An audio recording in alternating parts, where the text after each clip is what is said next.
There are moments in Taylor Swift's career that feel almost too polished to be real. The stadium lights, the sold-out shows, the perfectly planned entrances, the carefully chosen outfits, the lyrics that millions of people know by heart. But every once in a while, the cameras catch something completely different. A Taylor who is confused. A Taylor who is terrified of an earwig. A Taylor who turns a serious interview into a ridiculous comedy routine. A Taylor who admits that, late at night, she can become less like an international superstar and more like a raccoon digging through a kitchen. And those moments matter.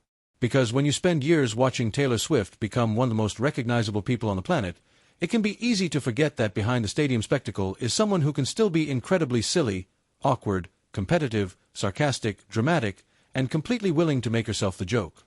That is exactly what makes these moments so memorable. This isn't a story about one controversy or one headline.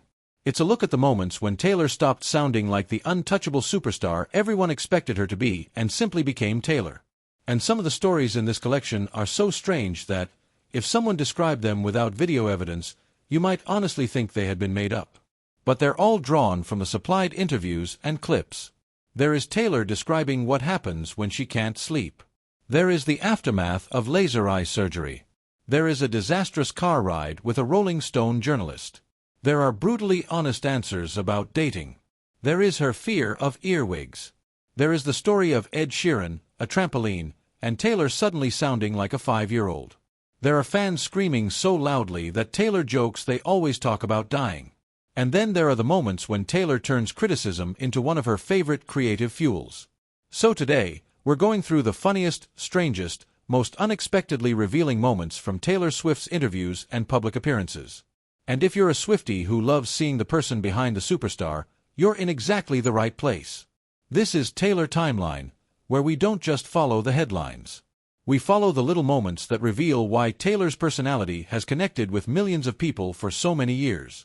Because sometimes, the funniest Taylor Swift moments tell us more about her than the serious interviews ever could. And the first one starts with something incredibly ordinary. A late-night snack. Imagine being one of the biggest celebrities in the world. You have sold millions of records. You have performed in front of enormous crowds. Your every move can become a headline. And yet, when you can't sleep, apparently, the solution is to go downstairs and search the kitchen for food.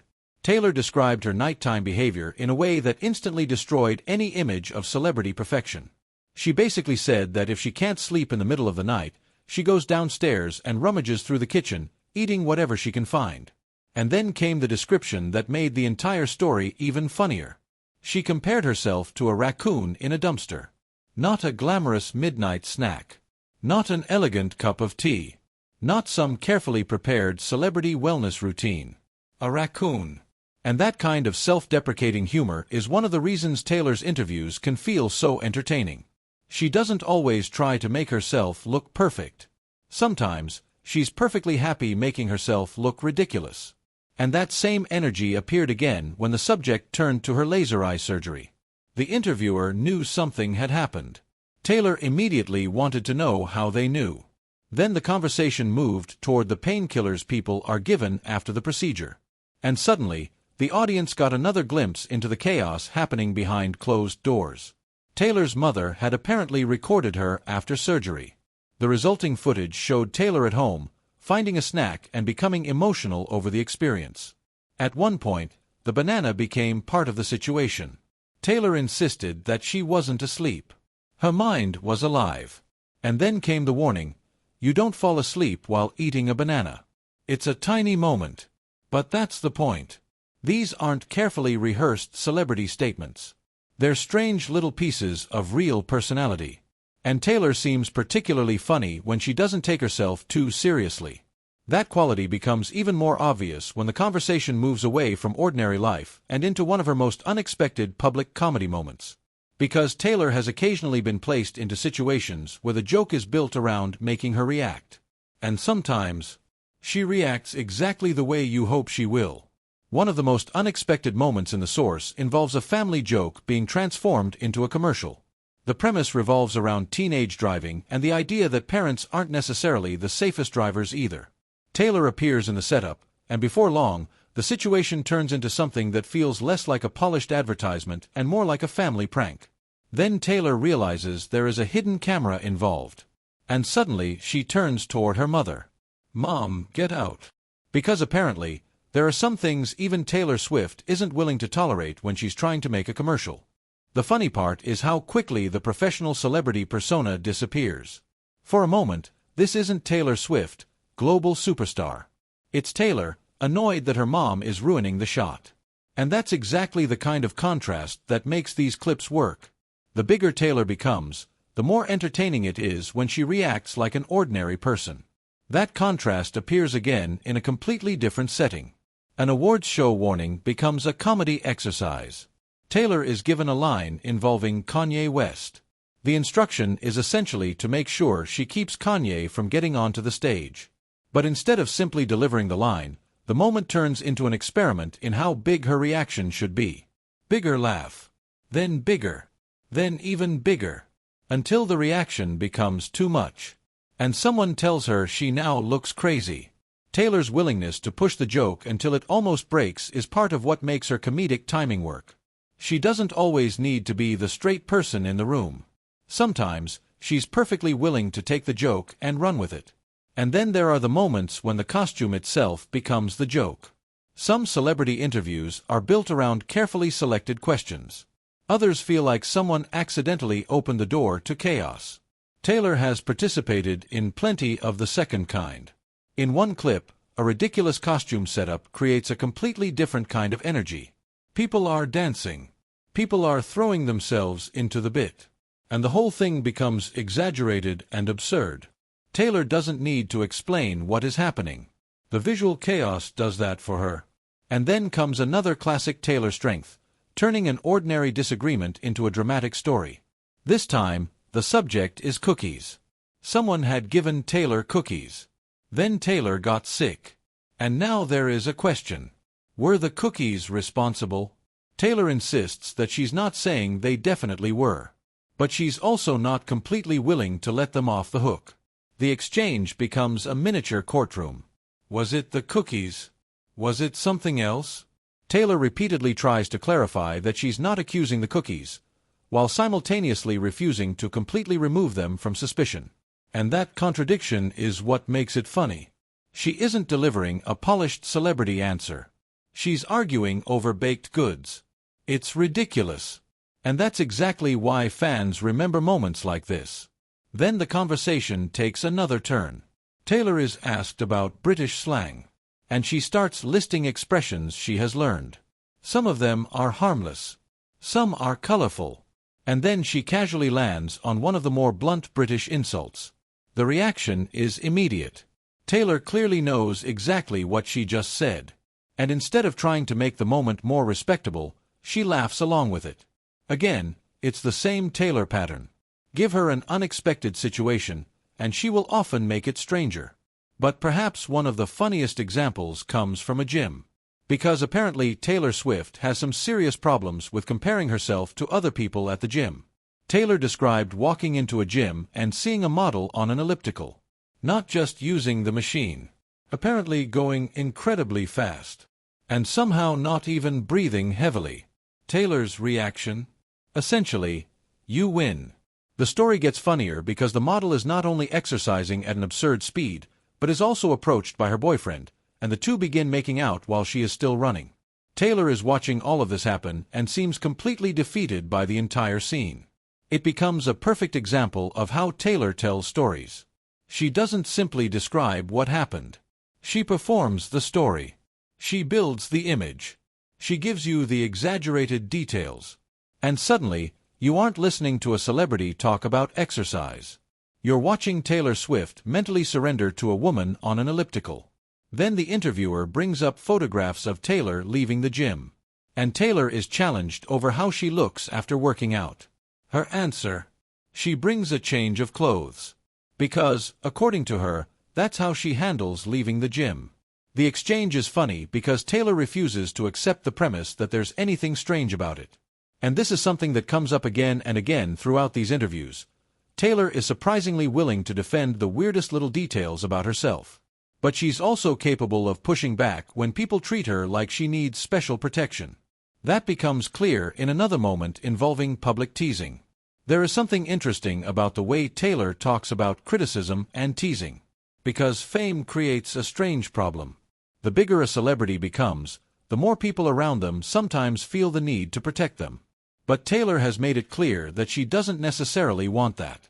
In one exchange, someone references a joke about Taylor being sweaty.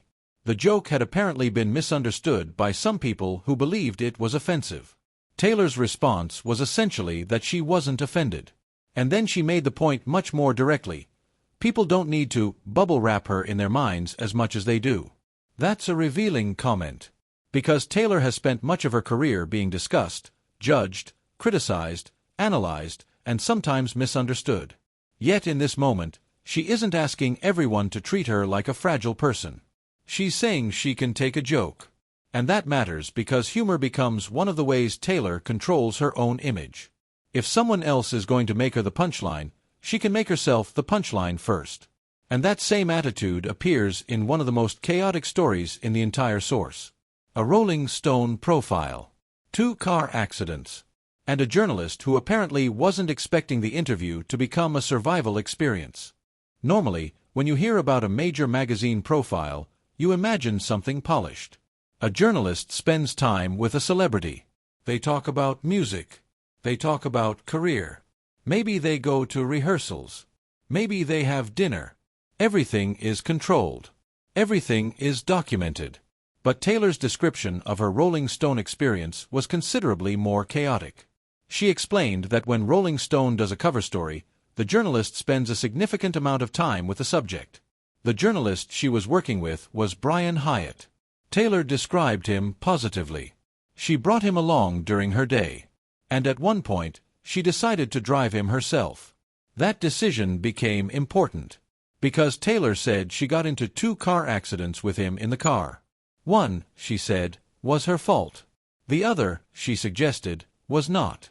During one of the incidents, the journalist reportedly reacted with genuine panic, even mentioning that he had a new baby at home. And then came another bizarre detail. Taylor described trying to make a U-turn but not having enough room. She backed up slightly. And then another car hit them. What makes the story memorable isn't simply that 2 accidents happened. It's Taylor's ability to tell the story as though the entire thing was an absurd sequence of events that somehow became part of the interview. By the time they were leaving a restaurant, Taylor said she was still shaken. But eventually, they started laughing about what had happened. Then another car appeared. And somehow, another impact happened. At that point, the situation had gone from celebrity profile to accidental road trip disaster. And imagine being the journalist. You signed up to spend time with Taylor Swift for a magazine story. You probably expected music conversations. Instead, you're sitting in a car while Taylor gets into multiple accidents. That story says something important about Taylor's personality as a storyteller. Even when something embarrassing happens, she can turn it into entertainment. She doesn't hide from the awkwardness. She leans into it. And sometimes, that is what makes her stories so funny. But the next moment takes the chaos away from cars entirely. Now we're going inside a bedroom. It's late. There are snacks. There are friends. And somehow, Barack Obama enters the conversation. One of the clips begins with a simple phone call. Someone asks if Taylor is already in her pajamas. Then the invitation, "Come out." Soon, the conversation becomes a chaotic sleepover-style moment involving snacks, blankets, laughter, and increasingly ridiculous jokes. Taylor is comfortable enough to let the conversation become completely nonsensical. Then comes a wordplay joke. And eventually, someone shouts, "Barack Obama."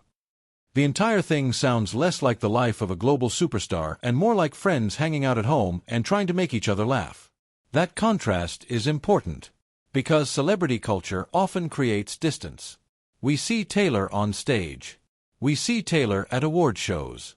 We see Taylor walking into major events. But these clips show the smaller environment. The silliness. The inside jokes. The moments that don't need to become headlines. And then, almost immediately, another interview turns the conversation toward dating. Taylor's response? "No. No men tonight. She's going to spend time with her friends. Then she's going home to her cats. And when the interviewer continues pushing the romantic angle, Taylor becomes even more direct. She doesn't have a boyfriend. She keeps saying she doesn't have a boyfriend.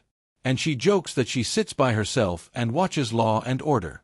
The joke works because it completely destroys the romantic narrative the interviewer was trying to create. Instead of walking home with some mysterious man after an award show, Taylor's preferred plan is apparently friends, cats, and television. It is a very Taylor answer. And it becomes even more revealing when she talks about dating and songwriting. One of the more serious questions in the source asks about whether the autobiographical nature of Taylor's romantic songwriting could scare someone away. Would a man think, wait, if I date Taylor Swift, could I end up becoming the subject of a song? Taylor's answer carries an important element of humor. By that point, she essentially suggests, people have been given fair warning. This isn't exactly a new concept. It's part of the creative identity she had already established. But what makes the exchange interesting is that Taylor doesn't treat songwriting like a threat. She treats it as part of what she does. Her relationships can become experiences. Experiences can become stories.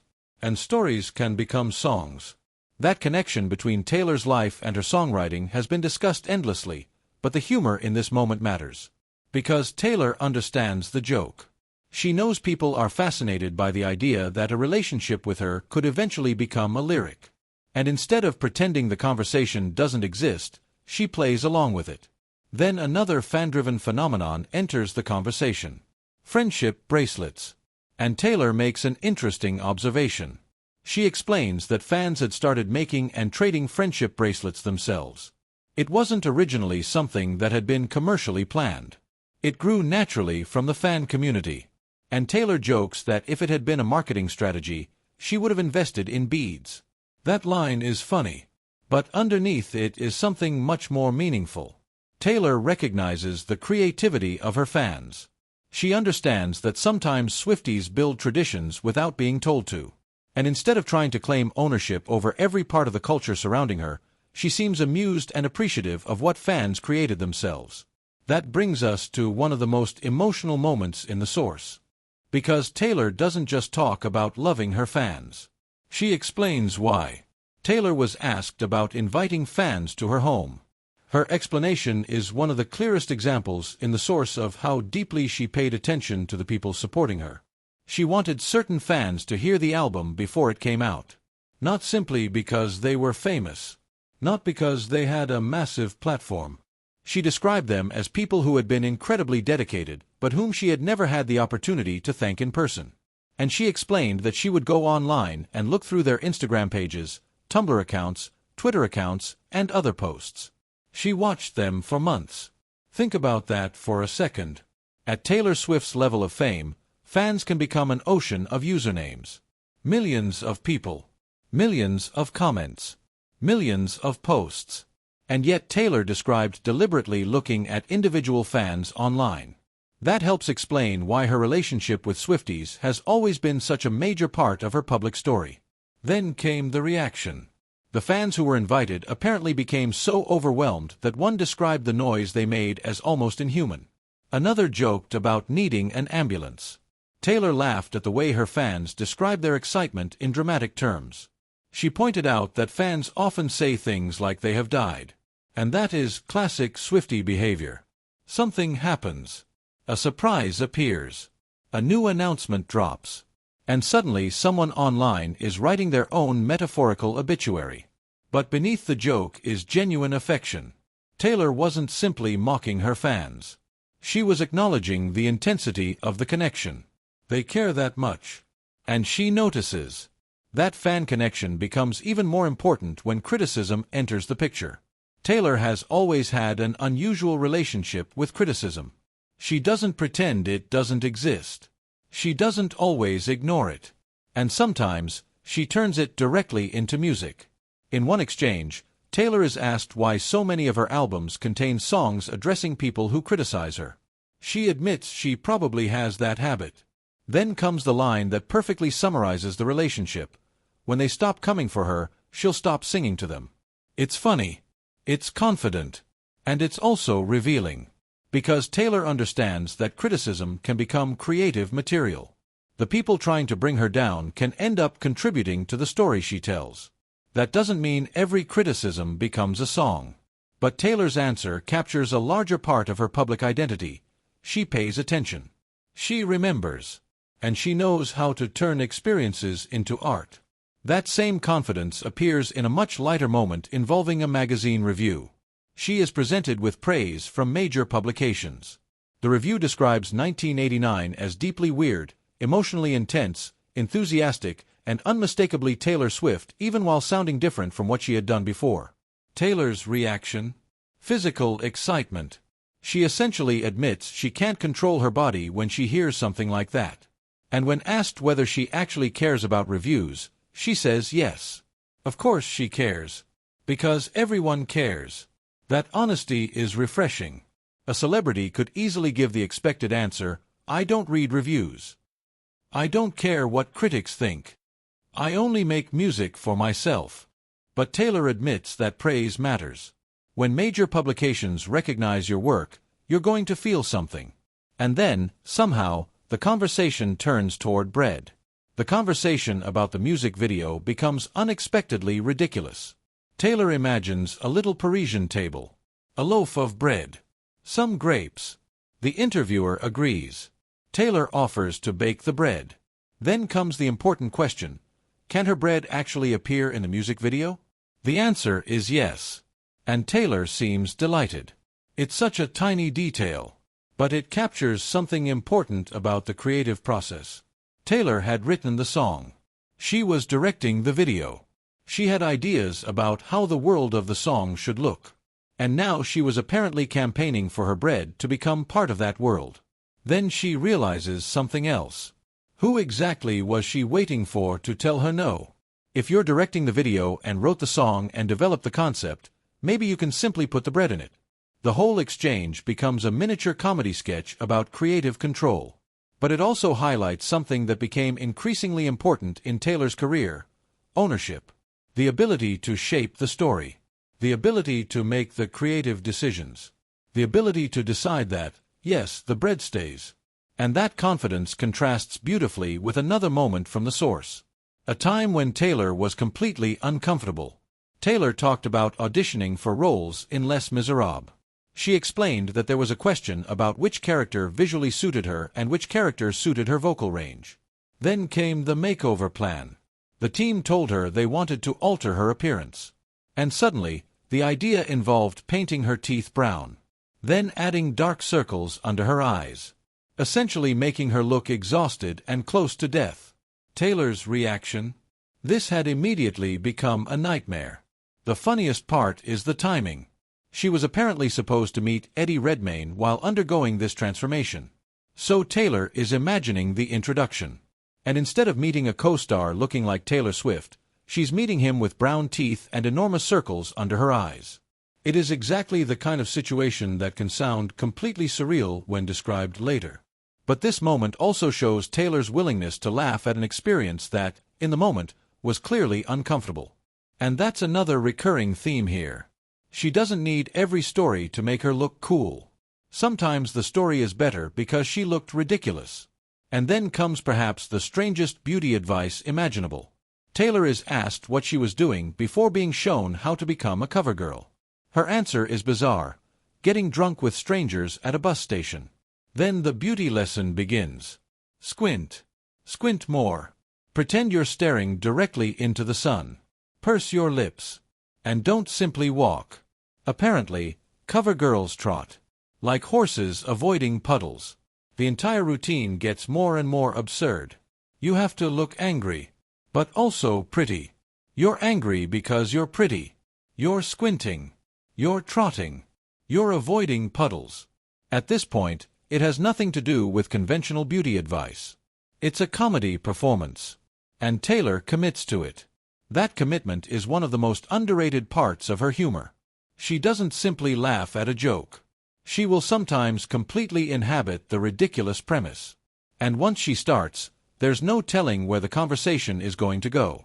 Which is exactly what happens in another character bit. A character exercise becomes a competition of nonsense. One person says something ridiculous. Taylor responds with something even stranger. Suddenly, someone is talking about the month of June being named after them. Then Taylor introduces an even more bizarre idea, taking her feet off before going to sleep. Then watching Toy Story on her eyelids. The logic doesn't matter. There isn't supposed to be logic. The joke is that the statements become increasingly impossible. And Taylor keeps going. It's another example of the same quality that appeared in the kitchen, the gym, the car, and the interviews. She is willing to look silly. And when a celebrity is constantly surrounded by expectations, that can actually be a form of freedom. There is no image to protect when you're already talking about taking your feet off before bed. But there is one thing Taylor genuinely doesn't joke about quite as easily: fear. And there is one tiny creature that apparently has the power to make one of the world's biggest stars completely lose it. The earwig. This might be one of the most relatable moments in the entire collection. Taylor is talking about a new fear. An insect. An earwig. The problem: Taylor believes the creature's name has something to do with its ears. And therefore, logically, in her mind, it might crawl into your ear. Someone tries to explain that this isn't what the name means. Taylor isn't convinced. Then she brings up the pincers. What are the pincers for? Why would an insect have pincers unless they were designed for something terrifying? And at one point, Taylor jumps to an even worse conclusion. Maybe they eat your brain. Now, none of this is presented as a serious scientific theory. It is pure Taylor panic. And the reaction escalates. The music becomes scarier. Taylor screams. She repeatedly says she hates it. She wants everyone to stop. And suddenly, the global superstar who has performed in front of enormous crowds is being defeated by an insect that is barely bigger than a fingernail. That contrast is hilarious. But it also makes Taylor feel human. Because everybody has something. Some people hate spiders. Some people hate snakes. Some people can't stand heights. And apparently, for Taylor, an earwig can turn the situation into absolute horror. Then, just when you think the interview can't become stranger, it does. Because Taylor's fear is replaced by another kind of chaos, a ridiculous character exercise involving acting. Taylor is asked to demonstrate how to move like a cat. And she does it. The instructions are simple. Move your hand. Arch your back. React as if you've seen someone you hate. And Taylor commits. The interviewer immediately praises her. Then comes the joke. Give her the Oscar right now. Taylor accepts the imaginary award. It's another tiny example of how quickly she can turn an ordinary prompt into a full performance. And there is a reason these clips work so well together. They show range. Taylor can be serious. Taylor can be thoughtful. Taylor can talk about her fans. Taylor can talk about criticism and songwriting. But she can also spend an entire conversation debating the purpose of an earwig's pincers. That balance is probably part of what makes these moments so replayable. Fans aren't just watching a celebrity. They're watching a personality. And then we get one of the most unexpectedly sweet moments of all. A moment where Taylor's relationship with her fans becomes the center of the conversation again. The friendship bracelet tradition could easily be misunderstood as a carefully engineered branding campaign. But Taylor's explanation says otherwise. She described it as something fans began doing on their own. People made bracelets. People traded them. People met each other through them. And it became this organic part of the fan experience. Taylor joked that if she had been responsible for inventing the idea, she would have invested in beads. It's a funny line. But it also points to something larger. The most powerful fan traditions are often the ones nobody planned. They happen naturally. One person starts something. Another person copies it. Then thousands of people participate. Eventually, it becomes part of the culture. And Taylor seems to recognize that distinction. She can create music. She can create albums. She can create performances. But she can't completely control what fans do with those things once they become part of their lives. That is where the audience becomes part of the story. And in Taylor's case, that relationship has repeatedly produced moments she could never have scripted herself. Taylor's interviews also show another recurring pattern. People love asking her about relationships, even when she isn't talking about relationships. An awards show interviewer tries to suggest that Taylor might leave the event with more than just a trophy. Taylor immediately shuts the door. No men. She's going to hang out with friends. Then she's going home to her cats. When you look at Taylor Swift's journey from the outside, it's easy to focus on the biggest moments. The albums, the records, the awards, the tours, the relationships, the headlines, the eras. But careers aren't actually built only from those moments. They're also built from thousands of tiny interactions. The joke that made a fan laugh. The interview answer that became a meme. The awkward story that fans repeated for years. The moment Taylor admitted she cared. The moment she made herself the punchline. The moment she thanked the people who supported her. The moment she looked ridiculous and didn't seem to care. Those are the pieces that fill in the person behind the phenomenon. And maybe that's what makes these clips so enjoyable. They don't show Taylor Swift as an untouchable figure. They show her as someone who can still be completely ridiculous. Someone who can be terrified of a tiny insect. Someone who can turn a cookie into a courtroom case. Someone who can transform a gym story into a comedy routine. Someone who can crash a car and somehow turn the experience into an entertaining magazine anecdote. Someone who can be moved by critical praise. Someone who can genuinely appreciate what her fans create. And someone who can look at the chaos surrounding her career and still find a reason to laugh. Because when you remove the stadium lights for a moment, remove the headlines, remove the cameras, and remove the expectations, what remains is a person. A person with stories. A person with fears. A person with friendships. A person with a sense of humor. A person who sometimes wants to go home to her cats and watch Law and Order. And perhaps that's the real reason these moments matter. Taylor Swift has spent years inviting the world into her music. But moments like these invite us into something slightly different. Not her private life. Not thoughts we're not supposed to know. But the personality she chooses to show us. And for Swifties, those little glimpses can be just as memorable as the biggest performances. So the next time you see Taylor standing on a massive stage in front of tens of thousands of people, remember that somewhere behind all of that spectacle is the same woman who once panicked over an earwig, defended her midnight banana, wanted her bread in a music video, and compared her late-night kitchen behavior to a raccoon. And honestly, that's part of the magic. Because Taylor Swift may be one of the biggest stars in the world. But sometimes, the moments that make people love her most are the ones where she doesn't look like a superstar at all. She just looks like Taylor. And that is exactly why we'll keep following every era, every unexpected moment, every laugh, every story, and every chapter. This is Taylor Timeline. If you love discovering the moments behind the headlines and following Taylor's journey beyond the polished stage, make sure you're subscribed. Because the biggest Taylor stories aren't always the ones that make the most noise. Sometimes, they're the ones that make us laugh. And sometimes, they're the tiny moments that remind us why millions of people have stayed with her through every era. Whatever comes next, one thing is certain, Swifties will be watching.